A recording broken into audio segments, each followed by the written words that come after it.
Bom dia. Antes de começar a aula de hoje, eu quero dar um comunicado para vocês, tá? Essa aula ela foi modificada, então eu atualizei algumas imagens, modifiquei também alguns slides, parte conceitual, tá bom? Então eu vou reenviar essa aula para vocês, para que vocês tenham acesso a essa aula nova. Tá bom? Ela tá melhor e ela tá mais didática do que a anterior. Então, eu vou enviar novamente para o sistema para vocês, tá? Outra coisa. Eu resolvi fazer uma videoaula sobre esse conteúdo, porque é realmente um conteúdo onde muitos alunos têm dúvidas. Então, essa semana vocês não vão ter conteúdo novo, vai ser somente esse conteúdo para essa semana, que é o mesmo da semana passada. E aí, por conta disso, também não haverá atividade para essa semana, tá? Então, eu preciso que vocês estudem esse conteúdo, porque é um conteúdo muito importante para a biofísica, para a disciplina de biofísica, tá certo? Então, estudem novamente, aproveitem agora que tem uma videoaula explicando tudo direitinho, tá bom? Então, vamos falar sobre estruturas supramoleculares, né? Então, que estruturas seriam essas? Estruturas que compõem a célula. Então, basicamente, a gente vai falar sobre célula hoje, tá?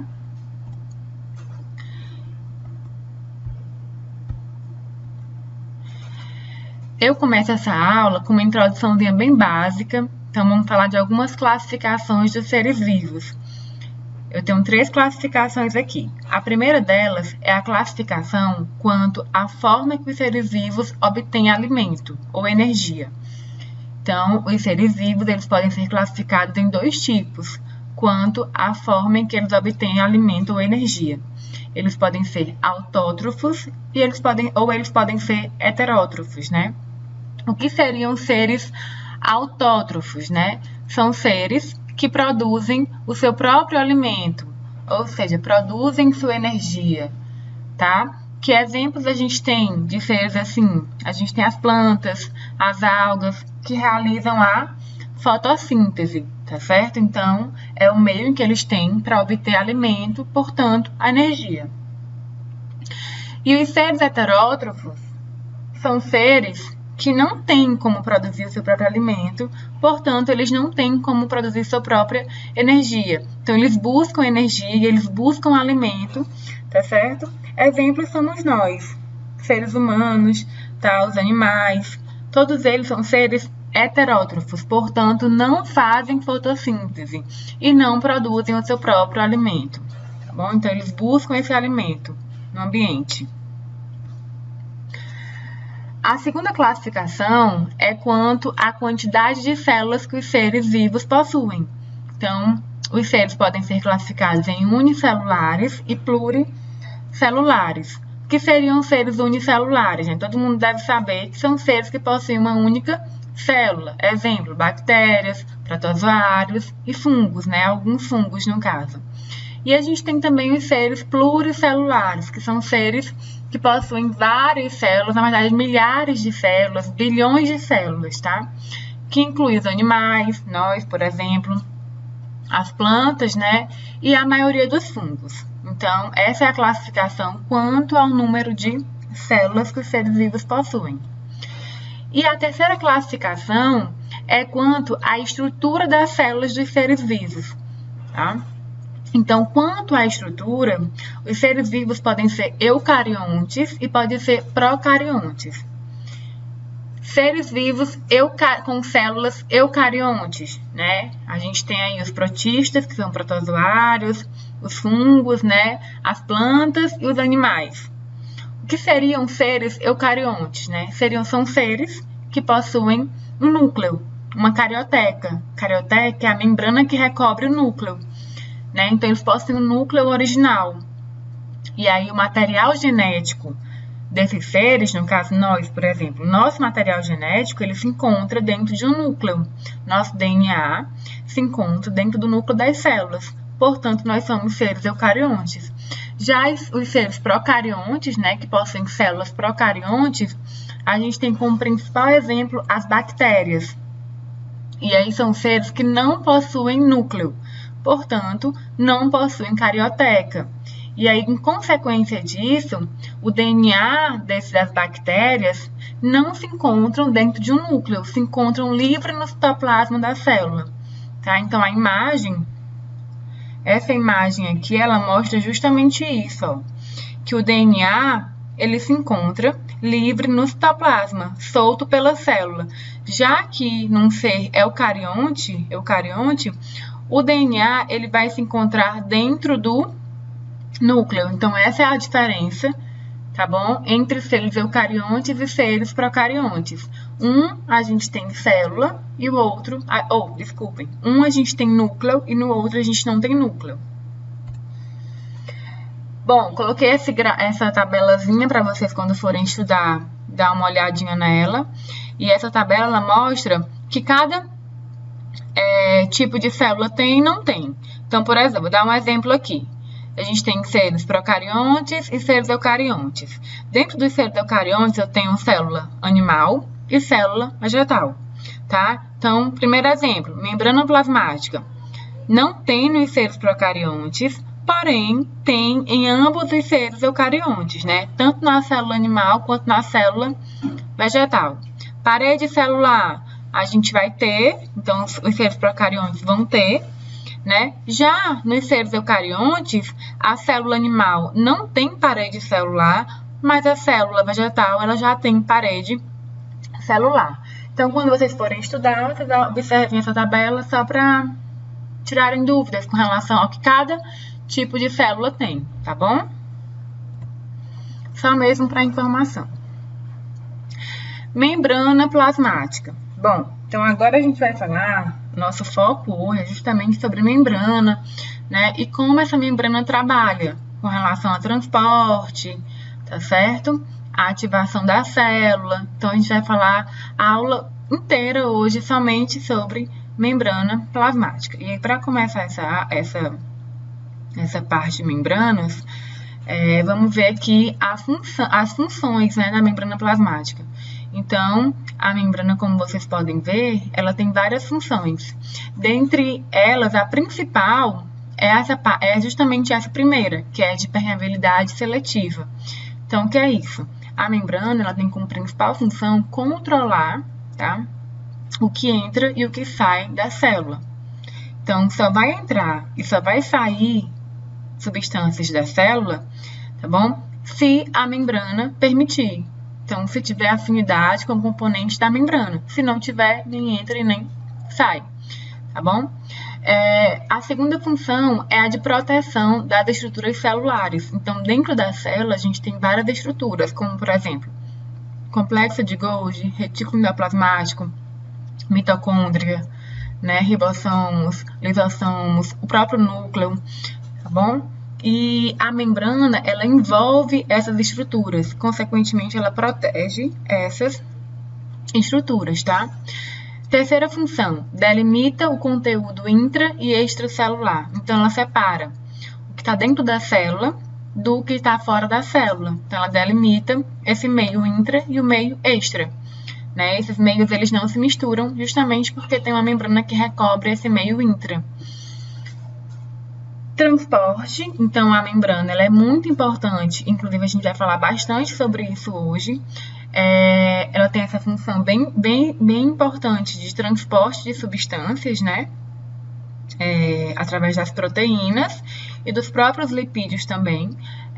A membrana plasmática ela realiza esse transporte de substâncias. Tá bom? Vamos falar sobre isso mais na frente. E reconhecimento de substâncias.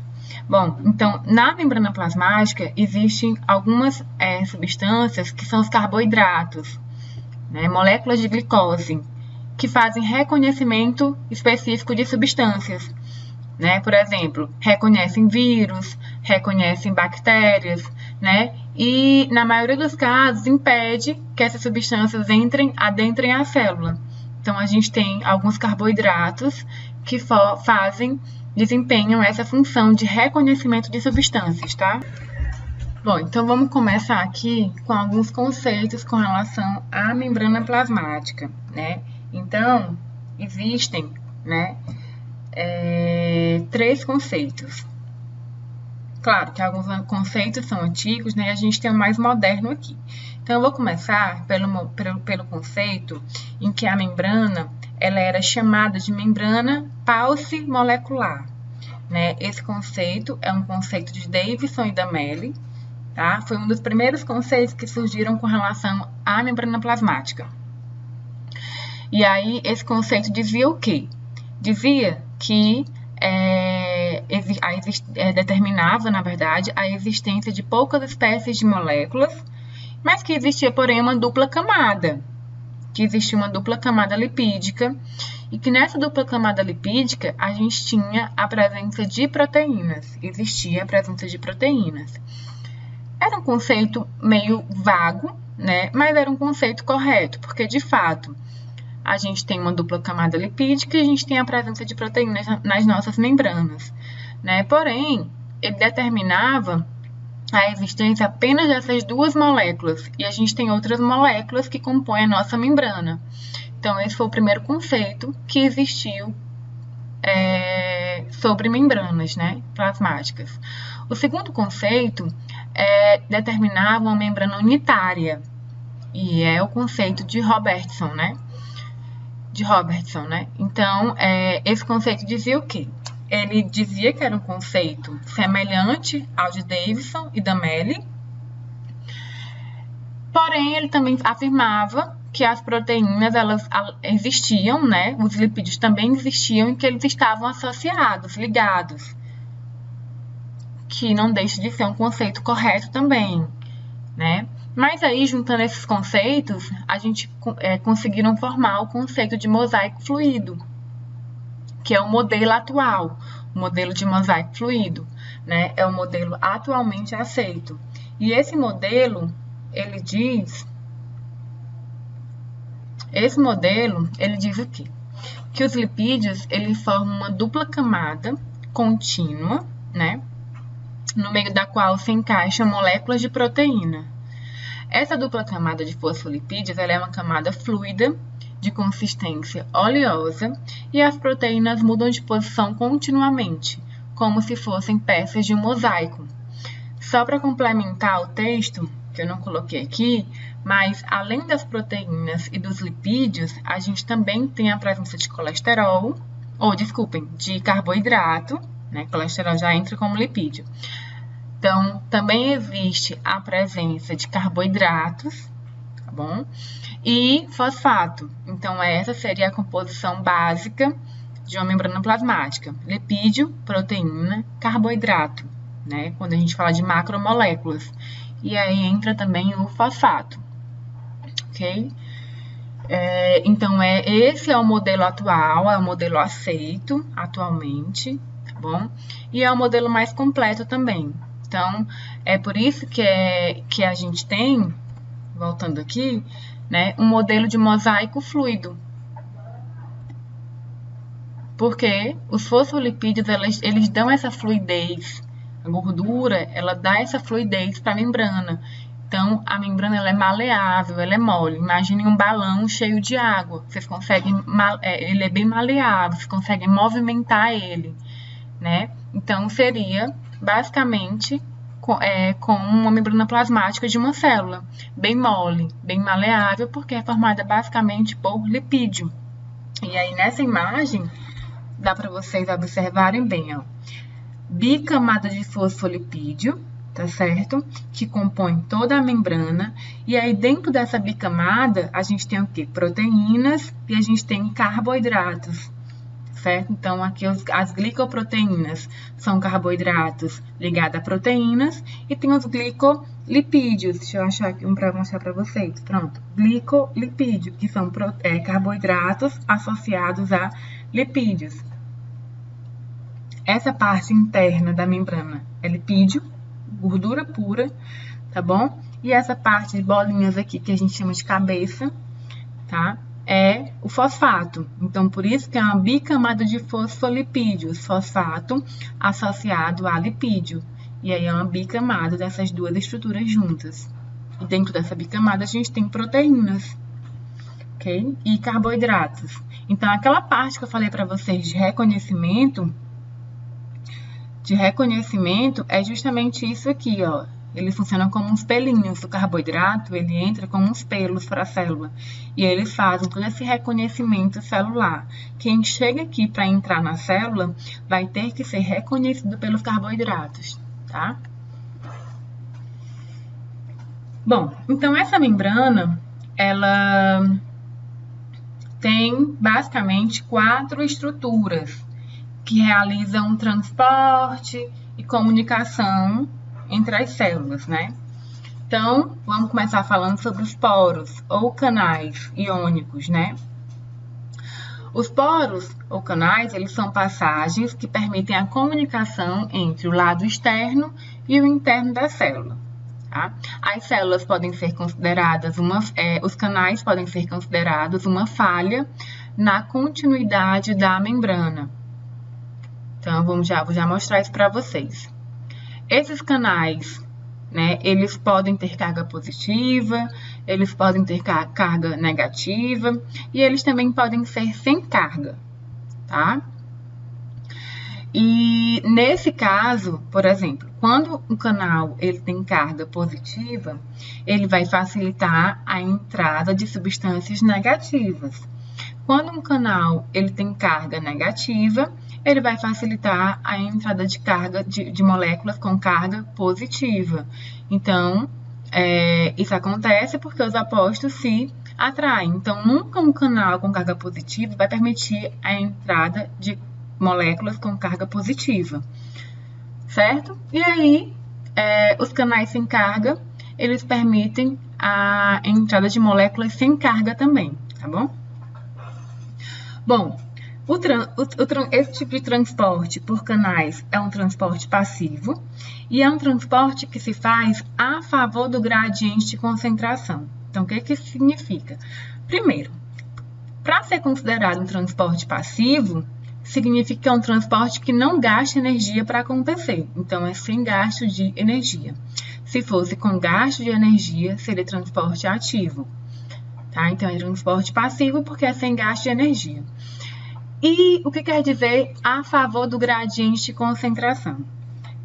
Sempre quando um transporte ele é a favor do gradiente, quer dizer que as moléculas que vão ser transportadas, elas saem do meio onde tem maior concentração para um meio onde tem menor concentração, certo? Se fosse contra o gradiente de concentração, seria o contrário. Elas sairiam do meio onde tem menor concentração para um meio onde tem maior concentração.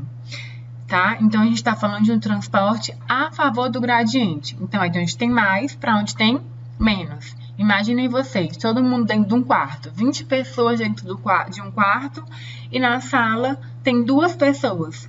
Então, para ser um transporte a favor do gradiente, eu vou tirar pessoas do quarto, que é onde tem mais, para colocar na sala, que é onde tem menos. É como se fosse, gente, um processo natural. É natural você tirar de onde tem mais para onde tem menos. Por isso que não gasta energia. A célula faz isso facilmente. Mas se eu tirar uma pessoa da sala, sendo que só tem 2, para colocar num quarto que tem 20, estou tirando de onde tem menos para onde tem mais. Então, isso não é o natural. Para realizar esse processo, eu gasto energia. Então, nesse caso, seria transporte ativo, tá?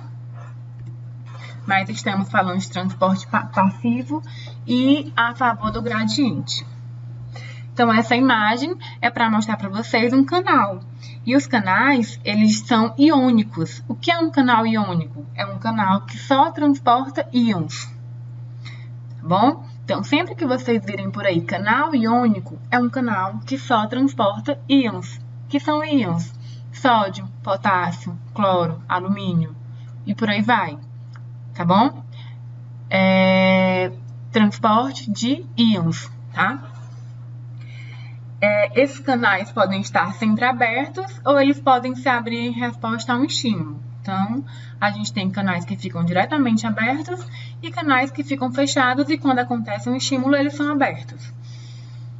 Então, aí a gente tem um canal iônico. Por que o nome é poros ou canais, como estava aqui no tópico anterior, né? Por quê? O canal é essa estrutura formada por proteína, que é proteína. é um canal proteico, tá bom? Só que é um canal que realiza transporte apenas de íons. E o poro é justamente essa abertura que permite a passagem da molécula, no caso dos íons, tá? Então, por isso que é canal ou poro, tá bom? Canal ou poro. Canal é a parte proteica e o poro é justamente o espaço que permite a passagem dessas moléculas. Coloquei essa imagem para deixar bem claro para vocês que a gente tem canal iônico e a gente tem proteína de transporte, tá? São duas coisas diferentes. Não são muito diferentes. A diferença é basicamente entre o que elas transportam. Então, por exemplo, o canal iônico proteico, ele transporta apenas íons. Já a proteína de transporte, ela não transporta íons, mas ela transporta qualquer outro tipo de molécula ou substância que não seja íon. Tá? Então, sempre que um íon quiser entrar na célula ou sair da célula, ele vai passar por um canal iônico, né? E sempre que qualquer outra substância quiser entrar ou sair da célula, ela que não seja um íon, ela vai passar por uma proteína de transporte, tá certo? Então, só para deixar bem claro que existe essa diferença entre canal iônico e proteína de transporte, embora ambas sejam formadas por proteínas, tá? Em concurso, costuma cair algumas associações, e aí confunde bastante a cabeça do aluno, como por exemplo, todo canal iônico é uma proteína? Sim, todo canal iônico é uma proteína. Toda proteína é um canal iônico? Não, nem toda proteína é um canal iônico. Ela pode ser apenas uma proteína de transporte que transporta outras substâncias que não sejam íons, tá? Os dois fazem transporte, cada um da sua substância. Então, a gente vai falar de zonas de difusão facilitada, que são justamente essas proteínas de transporte, né? Então, as zonas de difusão facilitada são regiões que possuem moléculas de uma determinada espécie química em alta concentração. Moléculas afins se difundem com facilidade através dessas zonas. Exemplos, lipídios e proteínas. Então, isso é uma coisa bem simples. O que eu tô querendo dizer para vocês? Que se tem uma substância que tem afinidade por lipídio querendo entrar na célula, então essa substância vai entrar pelos lipídios. Se tem uma substância que tem afinidade com proteínas querendo entrar na célula, essa substância vai entrar por proteínas. Então, as moléculas, elas vão se difundir, elas vão atravessar a membrana de acordo com a sua afinidade. Se elas tiverem afinidade com lipídio, passa pelos lipídios. Se ela tiver afinidade com proteína, passa pelas proteínas. Tá bom? E, no caso, as proteínas que eu estou me referindo, né, essas proteínas de transporte aqui. São substâncias que têm afinidade, por exemplo, essas aqui, né, azulzinhas, que têm afinidade com proteínas, elas vão atravessar pelas proteínas. Mas se essa substância tivesse afinidade com lipídios, atravessaria diretamente pelo lipídio, tá bom? Essas proteínas aqui, elas são muito importantes para fazer transporte, por exemplo, de hormônios, de vitaminas, que a célula precisa dessas substâncias para manter a sua imunidade, né? E também se manter trabalhando. Então, por exemplo, tem proteínas, moléculas de proteínas que tem que entrar na célula. Vão entrar por onde? Pelas proteínas de transporte, porque proteína tem afinidade com proteína. Vitaminas e hormônios também, né? Tem proteínas na composição. Vão entrar por onde? Pelas proteínas de transporte, porque proteína tem afinidade com proteína. Bom, então é um tipo de transporte muito importante para a célula. A célula precisa deles para se manter viva e ativa. Eu coloquei novamente aqui para vocês o exemplo, tá? Então, só está entrando aqui pelas proteínas de transporte moléculas que têm afinidade com proteína, Receptores, né? Receptores são locais, ou sítios, né, específicos da membrana, onde podem se encaixar moléculas que vão passar uma mensagem, uma informação para a célula. Então, a gente tem vários tipos de receptores. Eu vou dar um exemplo de um tipo aqui. Coloquei aqui duas imagens, tá? Para explicar para vocês. Membrana plasmática, parte interna da célula, parte externa da célula. E aí a gente tem um receptor acoplado na membrana. Esse receptor, ele está aqui para que uma substância venha, se ligue nele e passe uma informação para dentro da célula. Não necessariamente a substância vai entrar na célula, ela só vai mandar uma mensagem, tá? Então, por exemplo, insulina. Digamos que essa partezinha amarela seja uma insulina se ligando a um receptor insulínico, que é o receptor próprio dela. Quando a insulina se encaixa no seu receptor, ela envia uma mensagem para dentro da célula. E essa mensagem diz o quê? A célula está pronta para começar a absorver a glicose. E aí começa a entrada de glicose na célula. Certo? Então, o que a insulina fez? Ela não entrou na célula, mas ela enviou uma mensagem para dentro da célula para informar que a célula já está pronta para começar a absorver a glicose. E aí começa o influxo de glicose para a célula, para dentro da célula. Isso acontece muito com medicamentos, que é o exemplo de baixo. Tá? Então, nós temos alguns tipos de medicamentos. Ainda vamos pagar essa disciplina. O pessoal da Físio ainda vai pagar a disciplina de farmácia. Não lembro se Fono paga. Mas a gente tem alguns tipos de medicamentos. Por exemplo, medicamentos agonistas, medicamentos antagonistas, antagonistas competitivos, antagonistas não competitivos e por aí vai. Eu vou dar o exemplo de medicamentos agonistas. Vou dar o exemplo de medicamentos antagonistas. Medicamentos antagonistas, o exemplo seria o antihistamínico. O antihistamínico é um medicamento que a gente toma para alergia. Por quê? Porque a histamina, durante a alergia, a gente está liberando muita histamina. E é justamente a histamina que dá aqueles efeitos de alergia, que é o quê? Vermelhidão, inchaço, coceira, né? Pronto. Isso acontece por conta da liberação intensa de histamina. Então, a gente vai lá e toma um antihistamínico, que vai bloquear a liberação de histamina. Então, por isso que o nome desse medicamento é um medicamento antagonista. É um medicamento antagonista porque ele bloqueia o efeito. Ele não induz a uma resposta, ele bloqueia a resposta. Tá? Então, quando a gente toma o antihistamínico, as moléculas desse medicamento precisam se ligar no seu receptor. E elas têm um receptor próprio para elas. Tá? Então, a molécula do medicamento vem e se liga no seu receptorzinho. E aí ela manda uma mensagem para dentro da célula, informando: célula, pare de produzir histamina. E a célula para de produzir histamina. Entenderam? Se fosse um medicamento agonista, seria um efeito contrário. Não bloquearia, iria induzir a uma resposta. Tá? Então, deixa eu ver aqui um exemplo. Tem medicamentos que a gente toma, por exemplo, digamos que seja adrenalina, a cafeína, por exemplo, né? A cafeína, ela estimula a célula a trabalhar. Ela não bloqueia a célula, ela estimula a célula a trabalhar. Então, sempre que as moléculas de cafeína se ligam nos receptores delas, elas mandam um sinal para dentro da célula, falando o quê? Célula, se anima, fica ativa, vamos trabalhar. Entendeu? Então, os receptores, eles servem para isso, para enviar uma mensagem da molécula para dentro da célula. Pode ser uma molécula inibitória, ou uma informação inibitória, ou pode ter informação excitatória. Vai depender do tipo de molécula que vai se ligar ao receptor. Então, a molécula não entra na célula, mas ela envia um recadinho para a célula, através do receptor. Lembrando que esses receptores, eles geralmente são específicos para a molécula.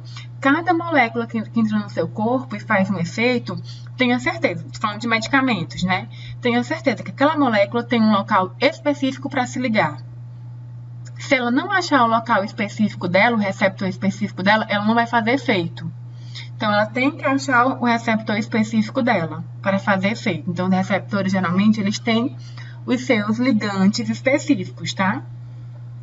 Então, isso seria um receptor de célula, e que está localizado na membrana plasmática de uma célula. Para finalizar essa parte, a gente tem os operadores, né? Operadores são proteínas, né, que fazem transporte. Só que nesse caso, elas fazem transporte ativo com gasto de energia e contra o gradiente de concentração. Então, o principal exemplo que a gente tem é a bomba de sódio e potássio. Tá? Vocês podem observar aqui na imagem que é justamente contra o gradiente de concentração. Por quê? Onde é que eu tenho menos potássio? Aqui do lado de fora da célula. Onde é que eu tenho mais? Dentro da célula. E nesse caso, o potássio ele está saindo de onde tem menos para onde tem mais. Aonde é que eu tenho menos sódio? Dentro da célula. Aonde é que eu tenho mais? Fora da célula. E o transporte está acontecendo de onde tem menos para onde tem mais. Para realizar esse tipo de transporte, né, a célula gasta energia porque não é o natural dela.